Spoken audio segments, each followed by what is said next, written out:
ಮೋದಿ ಅವರು ನೆಹರು ದಾಖಲೆ ಎಲ್ಲಿ ನೋಡಿ, ಬರೇ ದಿನಗಳ ದಾಖಲೆ ಮುರಿಯೋದ್ರಿಂದ ಆಗೋದಿಲ್ಲ. ನೆಹರು ಅವರು ಅರ್ಧ ಮಾಡಿದಷ್ಟು ಕೆಲಸ ಮಾಡಿದಾರಾ? ಒಂದು ಇಸ್ರೋ ಥರ ಸಂಸ್ಥೆ ಕಟ್ಟಿದಾರಾ? ಒಂದು IIT ಥರ ಸಂಸ್ಥೆ ಕಟ್ಟಿದಾರಾ? ಒಂದು ದೊಡ್ಡ ಅಣೆಕಟ್ಟು ಮಾಡಿದಾರಾ? ಹೇಳಿ. 12 ವರ್ಷದಲ್ಲಿ 12 ಸಾಧನೆ ಹೇಳಿಬಿಡ್ಲಪ್ಪ.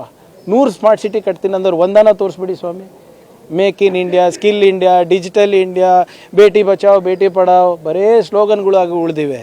100 ಸ್ಲೋಗನ್ಗಳು ಇವೆ ಅಷ್ಟೇ 12 ವರ್ಷದಲ್ಲಿ. ಯಾವುದು ಸಕ್ಸಸ್ ಆಗಿದೆ ತೋರಿಸ್ಬಿಡಿ. ಇವತ್ತು ನಮ್ಮ ಆರ್ಥಿಕ ಪರಿಸ್ಥಿತಿ ಹೇಗಿದೆ? ನಿಮ್ಮ ರೂಪಾಯಿ ಮೌಲ್ಯ ಏನಿದೆ?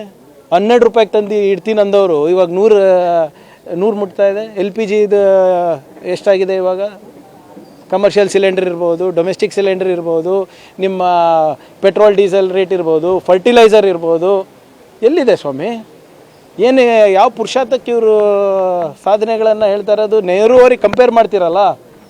ನೆಹರು ಅವರ ಅಧಿಕಾರ ವಹಿಸ್ಕೊಂಡಾಗ ನಮ್ಮ ಆರ್ಥಿಕ ಪರಿಸ್ಥಿತಿ ಏನಿತ್ತು, ಮತ್ತು ಹೇಗೆ ಬಿಟ್ಟು ಹೋಗಿದ್ರು, ಮತ್ತು ಇವ್ರೇನು ಮಾಡಿದ್ದಾರೆ ಸ್ವಲ್ಪ ತುಲನೆ ಮಾಡಿ.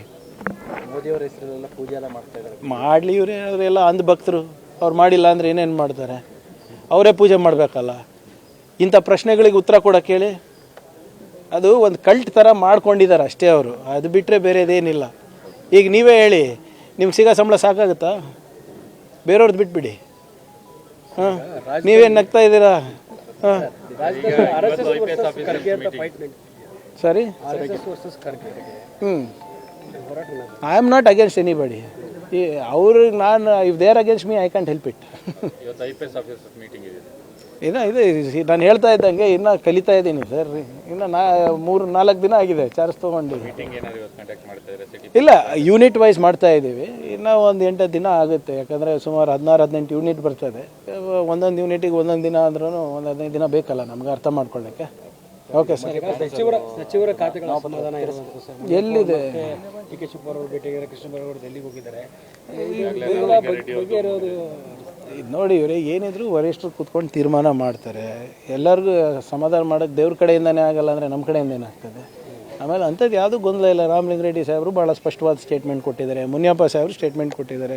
ಕೃಷ್ಣ ಅವರು ಬೇರೆ ಯಾವುದೋ ಕೆಲಸಕ್ಕೆ ಹೋಗಿದ್ದಾರೆ ಅಂತ ನನ್ನ ಮಾಹಿತಿ ಇದೆ. ಬಟ್ ಏನೇ ಇದ್ರೂ ಕೂಡ CM ಹತ್ರ ಮಾತಾಡ್ತಾರೆ. ಅದರಲ್ಲಿ ಏನಿದೆ? CM DCM ಡೆಲ್ಲಿ ಹೋಗಿದ್ದಾರೆ.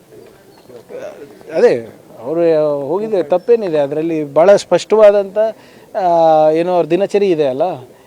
ಯೂತ್ ಕಾಂಗ್ರೆಸ್ ನಾಯಕರನ್ನ ಭೇಟಿ ಮಾಡ್ತಾ ಇದ್ದಾರೆ, NSUI ಆಫೀಸಿಗೆ ಹೋಗ್ತಾ ಇದ್ದಾರೆ, ನಮ್ಮ ವರಿಷ್ಠರನ್ನ ಭೇಟಿ ಆಗ್ತಾ ಇದ್ದಾರೆ. ಸ್ಪೆಸಿಫಿಕ್ ಪ್ರೋಗ್ರಾಮ್ ಇದೆ. ನಾಳೆ ನೀತಿ ಆಯೋಗದ ಮೀಟಿಂಗ್ ಅಟೆಂಡ್ ಆಗ್ತಾ ಇದ್ದಾರೆ. ನೋಡಿ, ಇದು ಭಾಳ ಸ್ಪಷ್ಟವಾಗಿ ಚುನಾವಣೆ ಆಯೋಗಗಳನ್ನು ಅವರು ಹತೋಟಿಗೆ ತೊಗೊಂಡ್ಬಿಟ್ಟಿದ್ದಾರೆ ಆಗಲೇ. ಮೊದಲನೇದು ಫಸ್ಟು EVM ಟ್ರೈ ಮಾಡಿದ್ರು. ಅದ್ರ ಮೇಲೆ ಸಿಕ್ಕಾಕೊಂಡಾಗ ಫಾರ್ಮ್ 6-7 ಮಿಸ್ಯೂಸ್ ಮಾಡೋಕ್ಕೆ ಪ್ರಾರಂಭ ಮಾಡಿದ್ರು. ಅದಾದಮೇಲೆ ಚೀಫ್ ಎಲೆಕ್ಷನ್ ಕಮಿಷನ್ ನೇಮಕಾತಿನಲ್ಲಿ ಕೂಡ ಬದಲಾವಣೆ ತಂದರು. ಅದಾದಮೇಲೆ ಜುಡಿಷಿಯಲ್ ಇಮ್ಯುನಿಟಿ ಕೊಟ್ಟರು ಚೀಫ್ ಎಲೆಕ್ಷನ್ ಕಮಿಷನರಿಗೆ. ಅದಾದಮೇಲೆ SIR ತಂದಿದ್ದು. ಬೆಂಗಾಲ್ ಇರ್ಬೋದು, ನಿಮ್ಮ ತಮಿಳ್ನಾಡು ಇರ್ಬೋದು, ನಿಮ್ಮ ಬಿಹಾರ್ ಇರ್ಬೋದು. ಏನಾಗಿದೆ ಅಂತ ಗೊತ್ತಿದೆ. ಅದನ್ನು ಕೂಡ ಯಾವ ರೀತಿ ತಿರ್ಚಿ ಸುಪ್ರೀಂ ಕೋರ್ಟ್ನಲ್ಲಿ ಆದೇಶ ತೆಗೆಸ್ಕೊಂಡಿದ್ರೆ ಅದನ್ನು ಕೂಡ ಗೊತ್ತಿದೆ. ವೋಟ್ ಚೋರಿ ಆಯಿತು. ಇವಾಗ ನಾಮಪತ್ರನೇ ಕದಿಯೋಕ್ಕೆ ಪ್ರಯತ್ನ ಮಾಡ್ತಾ ಇದ್ದಾರೆ.